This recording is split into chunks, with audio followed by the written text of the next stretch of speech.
नमस्कार बच्चों, जैसा आप लोगों को बताया था हमने अध्याय 6 त्रिभुज आज से हम स्टार्ट कर रहे हैं। और त्रिभुज एक महत्वपूर्ण एक्सरसाइज है 10th क्लास का। और दूसरा, चौथा, छठा इस क्रम में हमने आपसे बताया था आईसीटी के जरिए आप लोगों को ये मैथ्स की चैप्टर्स मिलते रहेंगे लगातार अनवरत। इसके बाद में अगला टारगेट 8वां चैप्टर होगा trigonometry, sine theta cos theta वगैरह वाली जो एक्सरसाइज है जो 10th में पहली बार आप पढ़ेंगे बच्चों। ट्रिग्नोमेट्री अब तक 9th में नहीं थी। तो त्रिभुज का ये चैप्टर आपको याद होगा बच्चों, पिछली बार 9th में एक 7th चैप्टर था त्रिभुज के नाम से, उसमें सर्वांग समता थी, त्रिभुज की सर्वांग समता। यहां ये जो चैप्टर है, चैप्टर नेम त्रिभुज है, लेकिन इसमें आप लोगों के समरूपता पे है आधारित। 6.1 बहुत आसान एक्सरसाइज है, वो हम आज ले रहे हैं। 6.2 का जो प्रमेय पे आधारित है, वहां से हम थोड़ा थोड़ा सा आप लोगों का एक बेस बनाते हुए चलेंगे।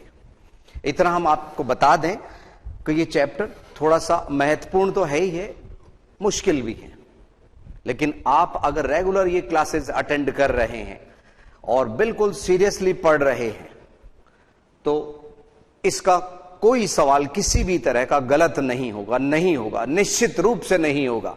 सुनिए, इधर 0 लेवल से हम लेके चल रहे हैं। त्रिभुज मालूम तो है ना, 3 भुजाओं से बनी इस तरह की जो आकृति होती है ना बच्चों, इस तरह की ये त्रिभुजाकार आकृति, इसमें आप लोगों ने छोटी छोटी क्लासेस में पढ़ा होगा। यस, ये जो दिख रहा है आप लोगों को त्रिभुजाकार आकृति, छोटी छोटी क्लासेस में बच्चों आप लोगों के ज्योमेट्री बॉक्स में ये है सेट स्क्वायर। पता नहीं आप लोग यूज लेते हैं या नहीं लेते। तो सुनिए जरा, त्रिभुज भुजाओं के आधार पे 3 भागों में हम इसको बांट रहे हैं। बिल्कुल बेस जगह से हम 6-7th लेवल से लेके चल रहे हैं। एक, तीनों भुजाएं अगर अलग अलग है इस तरह की आकृति तो वो विषमबाहु, इसमें ये सबसे छोटी, ये उससे बड़ी, ये सबसे बड़ी, तो विषमबाहु त्रिभुज। इसमें कोण भी तीनों अलग अलग होते हैं। जहां तक इस तरह की आकृति है बच्चों, इसमें ये भुजा बराबर है, ये भुजा बराबर है, तो ये समद्विबाहु त्रिभुज कहलाता है। ये भुजा इनसे बड़ी है, तो 2 भुजाएं समान हो, समद्विबाहु त्रिभुज, उसमें 2 कोण भी बराबर होते हैं। ये भी आप लोगों ने 9th में एक प्रमेय के रूप में पढ़ा था कि समान भुजाओं के सामने के कोण बराबर होते हैं। और इसी के विपरीत बराबर कोणों के सामने की भुजाएं समान होती हैं। ठीक है, ये तो रही बात इनके बारे में। अब सुनिए, यदि तीनों भुजाएं समान हो, क्या बोला मैंने, तीनों भुजाएं समान हो, तो वो कहलाता है समबाहु त्रिभुज। बोलो तो, समबाहु त्रिभुज। बहुत अच्छे। तो पहला हमने आपको बताया विषमबाहु त्रिभुज, विषमबाहु त्रिभुज। और दूसरा हमने आपको बताया समद्विबाहु त्रिभुज, समद्विबाहु त्रिभुज। और तीसरा जो हमने बताया बच्चों आप लोगों को, वो बताया समबाहु त्रिभुज। तो समबाहु त्रिभुज में तीनों भुजाएं समान होती हैं। और सुनो, जब तीनों भुजाएं समान तो तीनों कोण भी बराबर होते हैं। तीनों कोण 60-60-60 डिग्री। इसके कोण निश्चित नहीं है, लेकिन इसमें इतना निश्चित है कि 2 समान होंगे, 2 कोण समान होंगे 2 भुजाओं के साथ साथ। और सुनो, अगर यहां समकोण समद्विबाहु कर दे तो एक 90 डिग्री ले लिया तो बाकी के लिए विचारों के लिए 45-45 डिग्री ही बचेंगे, 45-45। ठीक है बच्चों, ये तो त्रिभुज के बारे में बात हुई। और अगर कोणों के बारे में हम बात करें तो एक न्यून कोण त्रिभुज जिसके तीनों कोण न्यून कोण हो, समकोण त्रिभुज जिसमें एक कोण 90 डिग्री हो, अधिक कोण त्रिभुज जिसमें एक कोण अधिक कोण हो। ये छोटी छोटी क्लासेस में आप पढ़ चुके हैं, इसलिए हम ज्यादा डिटेल में इसमें नहीं जाएंगे बच्चों।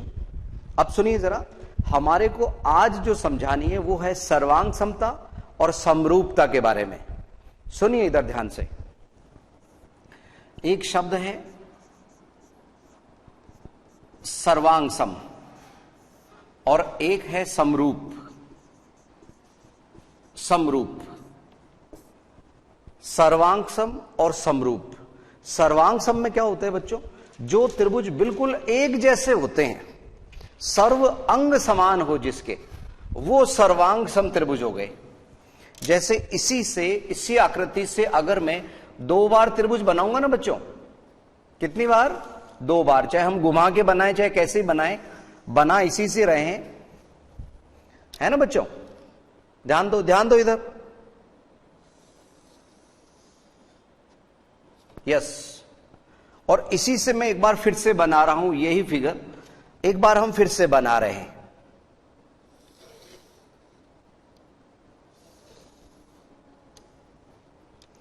तो इन दोनों फिगर में सभी तीनों भुजाएं समान हैं, तीनों कोण भी समान हैं। तो ये आकृति इसी से तो बनाई बच्चों अभी आप लोगों की नजरों के सामने, ये कहलाएंगे सर्वांग सम। अगर इसका नाम ABC दें और इधर PQR दें तो यहां पे, यस ध्यान दीजिए इधर, ABC PQR, तो इसमें कोण A संगत कोण है किसके, P के, और जहां तक B का मामला है Q के बराबर और C R के बराबर। ये कॉरस्पॉन्डिंग एंगल कहलाता है, संगत कोण। तो यहां आपको याद होगा त्रिभुज ABC, ये बराबर के चिन्ह के ऊपर एक इस तरह से आकृति और थी जो सर्वांग सम का चिन्ह बनाती है, PQR। जैसे आप लोगों ने 9th में ध्यान दिया था कि ये संगत के हिसाब से लिखा जाता है, ABC तो PQR ही लिखा जाएगा, यहां पे QPR या RQP या ऐसा कुछ कर दिया तो गलत हो जाएगा, संगत के हिसाब से ही चलेगा, ठीक है। ABC PQR के सर्वांग सम हो गया। और अगर बच्चों हम एक कोई दूसरी आकृति इस तरह से बनाएं जो छोटी है, आकृति छोटी है और इसका नाम हम दे रहे हैं XYZ, इसके भी तीनों कोण वही संगत बराबर है बच्चों, ये इसके बराबर और ये तीसरा वाला इसके बराबर, लेकिन ये आकार में इससे छोटा है, कोण तीनों बराबर हैं, इस तरह की आकृति कहलाती है समरूप। अगर हम किसी छाया वाली चीज को देखें ना, अगर हम हमारे हाथ की छाया बना रहे हैं, फिर इधर बल्ब के पास में, फिर और पास में, तो वो छाया हमारी छोटी बड़ी होती रहेगी, उसी अनुपात में वो कहलाते हैं समरूप। क्या बोला मैंने, समरूप। ये सर्वांग सम और ये इसके समरूप, ये इसके भी समरूप कहलाएगा बच्चों, क्योंकि ये दोनों तो सर्वांग सम है ना। तो यहां समरूप में केवल ये बराबर का चिन्ह नहीं आता, केवल वो लहर वाली डिजाइन आती है, जैसे ABC समरूप त्रिभुज XYZ, ये समरूप का चिन्ह है। अब बच्चों बात सुनो, कुछ आकृतियां नाम से ही समरूप है, जैसे वृत्ताकार आकृति। अगर मैं पहिए के बारे में बोलूं, पहिया, तो चाहे वो साइकिल का पहिया सोचे आप, चाहे ट्रक का सोचे, चाहे ट्रैक्टर का सोचे, चाहे गाड़ी किसी 4 व्हीलर का किसी का भी सोचे, आपको एक वृत्ताकार आकृति दिमाग में आ रही है, कारण वो समरूप है, ठीक है। और सर्वांग सम क्या होता है बच्चों, आपके साइकिल का अगर टायर चेंज करवाना है, टायर, तो हमारे को उसी साइज का टायर चाहिए, छोटी साइकिल का टायर या बहुत बड़ी साइकिल का टायर नहीं चाहिए, वो सर्वांग सम चाहिए हमारे को। तो आप ध्यान रखिए, बात समरूप की हम कर रहे हैं। वर्ग चाहे वो 5 सेंटीमीटर भुजा का हो, चाहे 4 सेंटीमीटर का, चाहे 3 का, चाहे 3.5 का हो, समरूप होते हैं जहां तक हम वर्ग की बात कर रहे हैं। वर्ग समरूप, वृत्त समरूप, समबाहु त्रिभुज भी समरूप। समबाहु, कारण जहां हमने नाम समबाहु त्रिभुज बोला वहां तीनों भुजाएं तो समान हो ही गई, कोण 60-60-60 अपने आप स्वतः ही वो लेके आता है। तो ध्यान रखिए, समरूप आकृतियों में अगर 2 त्रिभुज समबाहु त्रिभुज है, समरूप होंगे, दो वर्ग समरूप होंगे, दो वृत्त समरूप होंगे। लेकिन अगर हम एक इधर ले लें, एक इधर ले लें, वो समरूप नहीं होगा, क्योंकि वो विषमबाहु है, ये समबाहु त्रिभुज है, समरूप नहीं होंगे। विषमबाहु और समद्विबाहु समरूप नहीं होंगे। अगर एग्जाम्पल आपसे पूछा जाए, एक सवाल है 6.1 में हम डिस्कस करेंगे, तो वो कि साहब दो समरूप आकृतियों के एग्जाम्पल, तो दो वृत्ताकार अगर आकृति है तो वो समरूप होंगी, दो वर्ग है तो वे समरूप होंगे, दो समबाहु त्रिभुज है तो वे समरूप होंगे। लेकिन अगर बच्चों समद्विबाहु बोल दिया आपसे, समद्विबाहु, दो समद्विबाहु, क्या वो समरूप होंगे? ये कोई निश्चित नहीं है बच्चों। तो जहां निश्चित नहीं हो हम गारंटी नहीं ले सकते, गारंटी नहीं ले सकते। क्यों? क्योंकि समद्विबाहु में दो भुजाएं समान हैं, लेकिन दो कोण उसके समान है, दूसरे में पता नहीं कौन से दो कोण होंगे, कोण अलग अलग हो सकते हैं। समद्विबाहु उसको भी बोलेंगे, उसको भी बोलेंगे। तो यहां तीनों कोण आपस में बराबर नहीं आ रहे समद्विबाहु में, इसलिए उसकी कोई गारंटी नहीं है कि वो समरूप हो। शायद मेरी बात आपको समझ तो आ रही होगी बच्चों, निश्चिंत रहिए, सब आ जाएगी समझ में। अब हम 6.1 में लिए चल रहे हैं, जो बेसिक्स हमारे को समझाने थे वो हमने समझा दिए। वक्त वक्त पे जैसे जैसे जरूरत पड़ेगी हम आपको बताते रहेंगे इसके बारे में। आप अपने अपनी पाठ्य पुस्तक का पेज नंबर 135 135 निकाल लीजिए, 6.1 एक्सरसाइज वहां पे आप लोगों को मिलेगी। और अगर आपके हाथ में इंग्लिश मीडियम की बुक है तो पेज नंबर 122 122 देखिए, ये सारी चीजें उससे क्लियर हो जाएगी बच्चों। केवल एग्जाम्पल और छोटी मोटी चीजें हमारे को रिक्त स्थान में भरनी है, ये सब कुछ 6.1 में है। और आज ही हम आपको 6.2 में भी लिए चलेंगे। उससे पहले एक थेल्स नामक एक गणितज्ञ, उन्होंने एक महत्वपूर्ण प्रमेय दी थी, उस पे आधारित 6.2 है। 6.2 देखिए,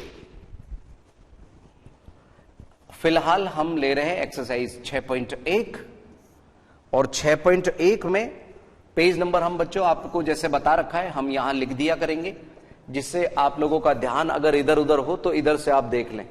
135 पेज नंबर पे 6.1 आप लोगों को देखनी है। केवल पहले का पहला पार्ट इस पे दिख रहा होगा, रिक्त स्थान भरना है। फर्स्ट है, फर्स्ट सभी व्रत, सभी व्रत। बच्चों मैं पूरा लिख नहीं रहा हूं, आप बुक में देखिए।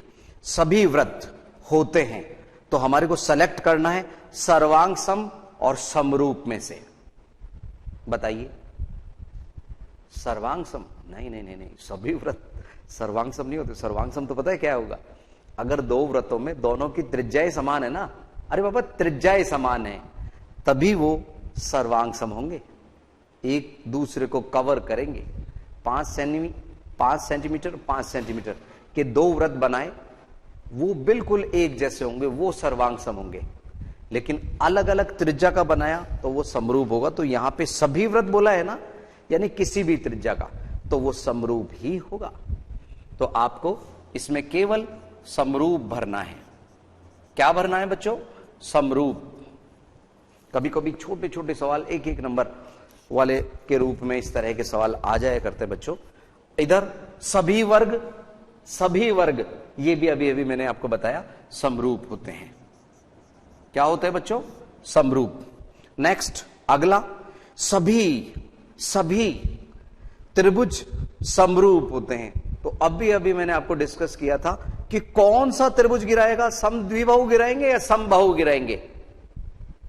यस, समबाहु। बहुत अच्छे बच्चों, क्योंकि समबाहु में बचपन से 60 डिग्री लेके आया है। जहां नाम समबाहु वहां तीनों कोण 60 डिग्री। तो यहां समबाहु त्रिभुज, समबाहु त्रिभुज इसमें आ जाएगा। समबाहु त्रिभुज समरूप होते हैं। और जहां तक चौथे सवाल की बात है, भुजाओं की समान संख्या वाले दो बहुभुज समान होते हैं, भुजाओं की समान संख्या वाले दो बहुभुज समान होते हैं यदि उनके संगत कोण तो क्या होने चाहिए? बराबर होने चाहिए। समरूप तभी होंगे जब संगत कोण क्या हो? बराबर। तो एक जगह तो बराबर प्रिंट होगा बच्चों, और जहां तक दूसरी जगह है संगत भुजाएं समानुपाती होती है, उनका अनुपात समान होना चाहिए। जो एक भुजा का जो अनुपात संगत भुजा से बन रहा है वो ही अन्य भुजाओं का अनुपात होगा। अगर एक भुजा से डबल बन रही है तो बाकी भुजाएं भी डबल डबल डबल आएगी। एक का चौगुना चल रहा है तो अन्य भुजाओं का भी चौगुना चलेगा, बिल्कुल बराबर। और यहां पे समानुपाती, समानुपाती दूसरे में। और दूसरे सवाल के बारे में तो मैंने आपको बताया था, समरूप आकृतियां, दो भिन्न भिन्न उदाहरण देने हैं। तो समरूप आकृतियों में नंबर 1, 2 वर्ग समरूप होंगे, 2 वृत्त समरूप होंगे, 2 समबाहु त्रिभुज समरूप होंगे। और ऐसी आकृतियां जो समरूप नहीं हो, तो एक मान लीजिए आपने त्रिभुज ले लिया और एक वर्ग ले लिया, तो समरूप कहां होंगे? वहां तो आकृतियां ही अलग अलग हो गई। दोनों त्रिभुज लेने हैं तो एक विषमबाहु एक समद्विबाहु ले लीजिए, एक पेयर ऐसा बना लीजिए विषमबाहु समबाहु, तो वो समरूप नहीं होंगे। तो ये एग्जाम्पल है, मे बी आंसर शीट में भी हो सकता है आंसर नहीं दे, क्योंकि ओपन क्वेश्चन होते हैं बच्चों, या कुछ भी उत्तर आप दे सकते हैं। जहां तक तीसरे सवाल की बात है, बताइए कि निम्नलिखित चतुर्भुज समरूप है या नहीं। तो पहली आकृति बच्चों चारों भुजाएं समान दिख रही है, लेकिन वो क्या है? रोम्बस। यानी कि क्या है रोम्बस? मींस बताओ। समचतुर्भुज। पहली आकृति समचतुर्भुज है, दूसरी आकृति वर्ग है। तो यहां पे अगर ये 90-90 लेके खड़ा हो जाता ना बच्चों, ये कौन? समचतुर्भुज। अभी इसके कोण सारे 90-90 नहीं है, वर्ग में तो 90 हैं सारे, तो ये समरूप नहीं है। केवल आप इसके संगत भुजाओं 1.5 से डबल, 1.5 से डबल, इससे अंदाजा नहीं लगाइए। नो, ये समरूप नहीं है, क्योंकि इनके कोण समान नहीं है। संगत भुजाएं केवल समानुपाती है, कोण बराबर नहीं है। शर्त क्या है? बराबर तो कोण होने चाहिए, संगत भुजाएं समानुपाती होनी चाहिए। तो ये सारी चीजें आप लोगों को मेरे ख्याल से समझ आ गई होगी। सवाल नंबर 2 में एग्जाम्पल बताने थे, सवाल नंबर 3 में केवल ये बताना था कि पहली आकृति और दूसरी आकृति समरूप है या नहीं है। तो पहली आकृति उसमें रोम्बस यानी कि समचतुर्भुज है, और दूसरी वर्ग दिख रही है। बच्चों पेज नंबर चेंज हो चुका, 136 हो चुका है, 136 पेज नंबर पे आप देख रहे होंगे 136। तो वो समरूप नहीं है तीसरे में। इसमें एग्जांपल्स देने थे। अब हम आप लोगों को 6.2 के लिए 6.2 कौन सी एक्सरसाइज 6.2 के लिए बेसिक्स आप लोगों को हम जानकारी देना चाहेंगे। 6.2 से एक महत्वपूर्ण प्रमेय जो है थेल्स प्रमेय, वो हम डिस्कस करेंगे बच्चों। और शुरुआती कुछ सवाल 6.2 के वो हम आज ही लेना चाहेंगे, क्योंकि हमारे हाफ ईयरली से पहले पूरा कोर्स करना है स्कूल और इस आईसीटी के जरिए। बिल्कुल तालमेल से पूरा काम चल रहा है बेहतरीन तरीके से। आपके स्कूल में हमें मालूम चल रहा है पहला चैप्टर, तीसरा चैप्टर, 5वां चैप्टर हो चुका है कई जगह पे, और कई जगह तो ट्रिग्नोमेट्री भी एक राउंड हो चुका है बच्चों। 7वां चैप्टर कोऑर्डिनेट ज्योमेट्री आसान है। और जो हमारे वीडियोस अवेलेबल है ना बच्चों सैटेलाइट इस पे यूट्यूब पे, आईसीटी सैटेलाइट के कुछ वीडियोस अवेलेबल है, उनमें कुछ में 7 चैप्टर का पार्ट आप देखेंगे, कुछ में 8th का देखेंगे। इस तरह के अलग अलग पार्ट्स उसमें आपको मिलेंगे। तो बाकी हम और आप सब मिलके पूरा कोर्स कवर कर लेंगे जल्द ही बच्चों अच्छी तरह से। आप ये क्लासेस देखते रहिए। 6.2 के बेसिक्स लेके हम जल्द ही हाजिर होते हैं 1-2 मिनट के अंतराल के बाद।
हाँ बच्चों, एक महत्वपूर्ण एक्सरसाइज 6.2 है और उसमें काम आने वाली प्रमेय 6.1 और 6.2 उसका हम स्टेटमेंट अभी बता रहे हैं। उसका जो प्रूफ है ना, प्रमाण, वो हम बाद में समझाएंगे। 6.2 के बाद अपने आप आ जाएगा बच्चों, चिंता मत करो। उसका केवल स्टेटमेंट आप समझिए। पेज नंबर 137 पे 6.1 प्रमेय का स्टेटमेंट हम बोल के बता रहे हैं। सुनिए ध्यान से। यदि किसी त्रिभुज की एक भुजा के समांतर अन्य दो भुजाओं को भिन्न भिन्न बिंदुओं पर प्रतिच्छेद करने के लिए एक रेखा खींची जाए तो ये अन्य दो भुजाएं एक ही अनुपात में विभाजित हो जाती हैं। अब बच्चों सुनिए, ये तो रही बात प्रमेय लिखने की, इसको समझिए पहले। ध्यान दीजिए, इधर ध्यान दीजिए। यस, ये एक त्रिभुज है। अभी आप और हम मिलके इस प्रमेय को समझेंगे अच्छी तरह से। ये ए, बी और सी, इस त्रिभुज में बीसी के संगत में एक, बीसी के समांतर, संगत की बजाय आप समांतर शब्द बोलिए, बीसी के समांतर में एक रेखा यहां खींच रहा हूं। यस, ए बी सी, इधर मैं ये डी ले रहा हूं, इधर ई ले रहा हूं। ये इसके समांतर है बच्चों, समांतर। तो जब ये भुजा इसके समांतर, चाहे मैं इसको ऊपर खींच रहा हूं चाहे नीचे खींच रहा हूं, बच्चों ध्यान दो इधर, डीई डीई, ये दो खड़ी लाइनें समांतर को व्यक्त करती हैं बच्चों, बीसी के समांतर है। तो यहां इस प्रमेय के अनुसार क्या है कि यदि किसी त्रिभुज में किसी भुजा की समांतर रेखा खींची जाए तो वह अन्य दो भुजाओं को एक ही अनुपात में विभाजित करती है। तो इस डीई ने ए बी को विभाजित किया और एसी को विभाजित किया। तो यहां एडी अपॉन डीबी, एडी बटे डीबी वही होगा जो एई बटे ईसी होगा। अगर यहां 1:2 है तो ये भी 1:2 आएगा। यहां 3:1 है तो ये भी 3:1 होगा। जो अनुपात इधर है वही इधर होगा। यही थेल्स प्रमेय है। बीपीटी भी बोलते हैं इसको, थेल्स प्रमेय भी बोलते हैं, आधारभूत आनुपातिकता प्रमेय भी बोलते हैं, और प्रमेय 6.1 के नाम से भी कभी कभी यूज आ जाता है, प्रमेय 6.1 के अनुसार। ठीक है, और इसका मतलब समझिए बच्चों, एक दो हम अलग अलग साइड में इसको चेंज करके बता रहे हैं, क्योंकि अगर ये समझ आ गई तो समझ लीजिए 6.2 एक कीमती एक्सरसाइज समझ आ गई। ये नहीं आई तो वो भी नहीं आई। ध्यान दीजिए इधर। यस, अब की बार हम पी क्यू आर ले रहे हैं और अब की बार पी आर के समांतर में रेखा खींच रहा हूं। पी आर के समांतर, अब की बार जो हम रेखा खींच रहे हैं वो किसके? पी आर के समांतर खींच रहे हैं। यहां पे आप कुछ भी नाम दे दीजिए, ये पी क्यू आर और यहां एम एन ले लीजिए, एम एन। अब बच्चों सुनो, यहां समांतर कौन सी है? पी आर समांतर है एम एन। तो यहां ये और ये दो नाम आ गए ना यूज, तो क्यू अकेला रह गया, क्यू। तो आपसे क्यू से स्टार्ट हो जाओ आप। तो ये और ये नाम आ गए ना चारों, तो क्यू अकेला रह गया, क्यू से स्टार्ट हो जाइए। क्यू एम अपॉन एमपी बराबर क्यू एन बटे में, तो आप ही बताओ। हाँ, क्यू एम अपॉन एमपी बराबर क्यू एन बटे एन आर। बहुत अच्छे बच्चों, एन आर। पहले ये भी लिख सकते थे Q N upon N R बराबर Q M upon M P. यही प्रमेय 6.1 है। एक भुजा इसके समांतर और हम ले लेते हैं बच्चों, वो इधर देखिए, इधर देखिए। यस, एक और हम बनाने जा रहे हैं। इसमें आप बताएंगे बच्चों, हम कम बताएंगे, आप ही ज्यादा बताएंगे। और बच्चों अपने दिमाग से ये निकालिए कि हमारे को ये सिद्ध करने वाले नहीं आएंगे। आप में से कई बच्चे ये मान के बैठे हैं कि छठी एक्सरसाइज का सवाल तो हमारा गलत जाएगा, क्या करना है हमारे को समझ के। नो, ऐसे में बच्चों हमारी दवा का असर भी कम होगा। इधर हम XYZ ले रहे हैं, XYZ, और अब की बार इसके समांतर रेखा हम ले चुके हैं, इसके भी समांतर ले चुके हैं। अब की बार मैं इधर खींच रहा हूं बच्चों, इसके समांतर। ठीक है, तो इसके समांतर ये हमने रेखा खींची, इसका नेमिंग हम AB कर देते हैं, कुछ भी AB। ये इसके समांतर है, XY समांतर है AB के। ये एरो इस बात को कहता है कि ये इसके समांतर है, ये इसके समांतर है, ये भुजा इसके समांतर है। यस, वापस से इधर की तरफ आ जाइए। यहां पे XY समांतर है ना AB के, तो Z बच गया ना बच्चों। Z से स्टार्ट हो जाइए, आप तो कंफ्यूज कभी नहीं होंगे। ZA और AX का जो अनुपात होगा वो वही होगा जो ZB बटे BY का होगा। BY ZB और BY का होगा, ZA और AX का वही अनुपात होगा। इधर 1:2 है, 1:2 होगा, 1:1 है तो 1:1 ही होगा। अगर ये B मध्य बिंदु है तो उसकी A भी मध्य बिंदु होगा, तभी वो 1:1 में विभाजित होगा। ये बातें ध्यान रखिए बच्चों। ये सभी थी 6.1 में। और एक सुनो, उसी के साथ में एक 6.2 प्रमेय और घूम रही है। उसमें क्या है कि ये अनुपात बराबर देते हैं कि यदि कोई रेखा खींचे, समांतर नहीं बोला उसमें, अगर कोई रेखा खींचे और वो समान अनुपात में विभाजित करे ना अन्य दो भुजाओं को, तो ये जो भुजा होती है ये इसके समांतर होती है। ये प्रमेय 6.2 है। उसमें अनुपात पहले बराबर बोलते हैं, अनुपात बराबर पहले बोलते हैं, भुजाएं संगत बाद में आती, मतलब समांतर बाद में आती। यहां क्या है, अभी जो मैंने ये तीनों एग्जाम्पल लिए, समांतर भुजाएं हैं तो अनुपात समान होता है। 6.2 में क्या है, 6.2 प्रमेय में क्या है, अनुपात समान हो, अनुपात समान हो तो भुजाएं समांतर होती हैं। ठीक है, ये सारी बात समझ आ गई होगी। अब देखिए, अभी केवल 6.1 और 6.2 के हम स्टेटमेंट से आपको 6.2 एक्सरसाइज करवाएंगे, बिल्कुल। और फिर वापस लौट के उन प्रमेय का प्रूफ हमारे बोर्ड परीक्षा में डायरेक्ट आ जाता है बच्चों, कभी कभी।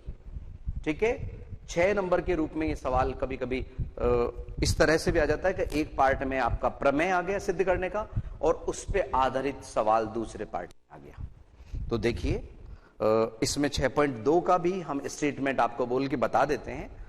पेज नंबर 139 139 निकालिए। प्रमेय 6.2 स्टेटमेंट हम बोल के बता रहे हैं। यदि एक रेखा किसी त्रिभुज की दो भुजाओं को एक ही अनुपात में विभाजित करे, यदि एक रेखा किसी त्रिभुज की दो भुजाओं को एक ही अनुपात में विभाजित करे तो वह तीसरी भुजा के समांतर होती है। अगर कहने का मतलब उनका अनुपात समान आ रहा है, किसी भुजा ने अगर दो समान अनुपात में विभाजित किया है तो वो रेखा आपस में समांतर होंगी। जिसके दो के टुकड़े किए उनको छोड़ दो, तीसरी बची हुई के समांतर होगी। ये इसमें प्रमेय 6.2 है। अब और ज्यादा क्लियर ये उदाहरण तो आप स्वयं भी देख लेंगे। हम आप लोगों को सीधे लिए चलते हैं पेज नंबर 142 142 पे, जहां प्रमेय 6.2 इंतजार कर रही है आप लोगों का। 6.2 निकालिएगा आप लोग सभी, प्रमेय 6.2।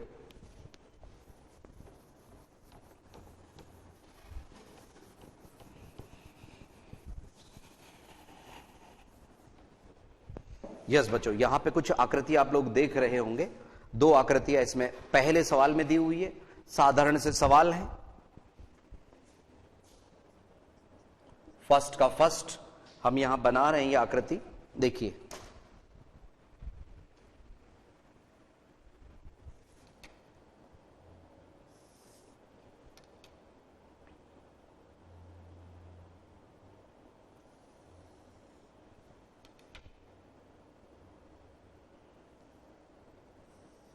यस बच्चों, यह आकृति हमें दी हुई है और एक डीई रेखा यहां पे इस तरह से दी गई है। पेज नंबर 142, एक्सरसाइज चेंज हो गई है। 142 या 6.2 142, फर्स्ट ए बी सी और ये है डी, ये है ई। ये आपको 1.5 सेंटीमीटर गिवन है, 3 सेंटीमीटर गिवन है, यहां 1 सेंटीमीटर। और आपको ज्ञात क्या करना है, ऊपर लिखा है डीई समांतर बीसी है, यानी कि ये भुजा इसके समांतर है। और आपको पहले में ईसी ज्ञात करना है, ईसी ज्ञात करना है। क्या ज्ञात करना है, ईसी। अभी अभी आपको मैंने प्रमेय समझाई थी बच्चों, 3-4 एग्जाम्पल के माध्यम से आपको समझाया था हमने कि यदि किसी त्रिभुज में ये भुजा इसके समांतर है, बीसी और डीई समांतर है, त्रिभुज एबीसी में डीई समांतर है बीसी, इसलिए बीपीटी से, बच्चों शॉर्ट में हम बीपीटी लिख देंगे इसको, थेल्स प्रमेय को, बेसिक प्रोपोर्शनलिटी थ्योरम, आधारभूत आनुपातिकता प्रमेय। थेल्स प्रमेय से भी लिख सकते हो, बीपीटी से। Yes, AD upon DB is equal to A upon EC. अब बच्चों सुनो, वैसे तो मौखिक भी निकाल सकते हैं। ये 1.5 का डबल 3 है ना, 1.5 का डबल, अरे दुगना है ना 3, तो इधर 1 का दुगना 2 आएगा बस। अगर एसी पूछ लेता तो 3 सेमी आ जाता। तो हमें मालूम है ईसी का मान 2 आएगा, लेकिन ज्ञात कैसे करेंगे वो समझ लो। एडी की जगह 1.5, डीबी की जगह 3 बराबर एई की जगह 1 सेंटीमीटर और ईसी ज्ञात करना है। तो बाई क्रॉस मल्टीप्लाई क्या हुआ, ये ईसी बराबर 3 तो गुणा हुआ 1 से और 1.5 बटे में, तो ये कट गया इससे 2 बार, 2 सेमी उत्तर, 2 सेंटीमीटर। यस, ये भी सेंटीमीटर में है, ये भी सेमी में है, ये भी सेमी में है, इस तरह से। तो बिल्कुल आसान सवाल है बच्चों, 2 सेमी उत्तर। इसी का सेकंड पार्ट और समझिए, सेकंड पार्ट वो भी समझ लीजिए। यस, ये उतारना है, उतार लीजिए। सेकंड पार्ट के लिए हम इधर डायग्राम बना रहे हैं बच्चों।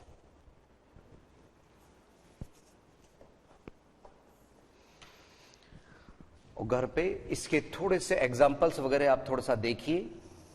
मुश्किल तो नहीं है बच्चों, लेकिन बहुत आसान भी नहीं है, और आप और हम मिलके इसको आसान कर लेंगे बच्चों।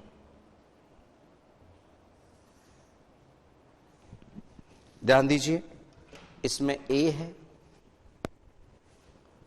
बी है, सी है।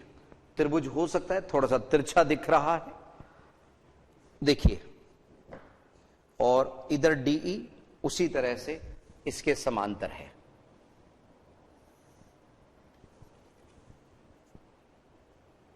ये डीई समांतर है किसके, बीसी के। इधर हमारे को क्या क्या मान दिए हैं, इसमें एडी ज्ञात करना है, एडी ज्ञात करना है। इसमें एडी कहां है, ये रहा एडी, और 7.2 सेंटीमीटर यहां है, 1.8 सेंटीमीटर यहां है, और 5.4 सेंटीमीटर यहां है। अब देखो बच्चों सुनो, 18 या 54, 18 गुणा 3 54, यानी कि इसका ये 1/3 है। तो इसका 1/3 जो है ना, 1/3, वो 2.4 है। तो उत्तर तो 2.4 प्राप्त होगा, बिल्कुल निश्चित है। लेकिन करेंगे कैसे, वही बात इसमें लगेगी। त्रिभुज एबीसी में डीई समांतर बीसी, इसलिए बीपीटी से, यानी कि वो प्रमेय 6.1 से, वही बात इसमें लगेगी। एडी बटे डीबी बराबर एई बटे ईसी बटे ईसी। तो यहां एडी का मान ज्ञात करना है, डीबी 7.2 और एई का मान 1.8 और ईसी का मान ईसी 5.4। तो by cross multiply AD is equal to 1.8 into 7.2 7.2 हो गया और बटे में 5.4। इनका पॉइंट हटा के कैलकुलेट करेंगे ना बच्चों, तो ये 2.4 2.4 आपको उत्तर प्राप्त होगा एडी का मान। तो यहां एडी का मान आपका ईसी का मान याद करना था, वो आया 2 सेंटीमीटर। ये इस पार्ट का उत्तर है और इस पार्ट का उत्तर 2.4 सेंटीमीटर। उतारिए, यहां तक उतार लीजिए जल्दी से आप लोग, तब तक हम आंसर शीट आप लोगों के लिए चेक कर लेते हैं। यस, 2 सेंटीमीटर और 2.4 सेंटीमीटर उत्तर है इसमें। बच्चों इस एक्सरसाइज में ज्यादातर सिद्ध करने वाले सवाल है, ठीक है। तो अगली एक्सरसाइज ये जो 6.2 के जो भी सवाल बचे हुए ना यहां पे, इसमें वो बहुत कीमती है एग्जाम की दृष्टि से। तो आप किसी कीमत पे इन क्लासेस को आप मिस नहीं करिएगा, एब्सेंट नहीं होना, क्योंकि ये एक महत्वपूर्ण एक्सरसाइज है। 6.1 बेसिक कंसेप्ट पे आधारित है और 6.2 के शुरुआती सवाल हमने लिया। पहला सवाल 6.2 का जो दूसरा सवाल है ना बच्चों, उसमें उन्होंने पूछा है कि क्या वो समांतर है। तो उसमें प्रमेय 6.2 का इस्तेमाल होगा। अनुपात निकालेंगे, यदि अनुपात समान आते हैं, यदि अनुपात समान आते हैं तो वे समांतर है, नहीं तो नहीं है। खैर आप चिंता नहीं करिए, आप तो ये क्लासेस रेगुलर अटेंड करते रहिए, आपको कहीं किसी कीमत पे ये एक्सरसाइज मुश्किल नहीं लगने देंगे बच्चों, चिंता नहीं करिए बस। और घर पे जाके प्रैक्टिस जरूर कीजिए। हमारे कुछ साथी जो अभी एब्सेंट है उनको आप समझाइए, समझाने से गणित और स्ट्रांग होगी बच्चों, ठीक है। तो अगली क्लास में कुछ नया लेके फिर हाजिर होंगे। नमस्कार।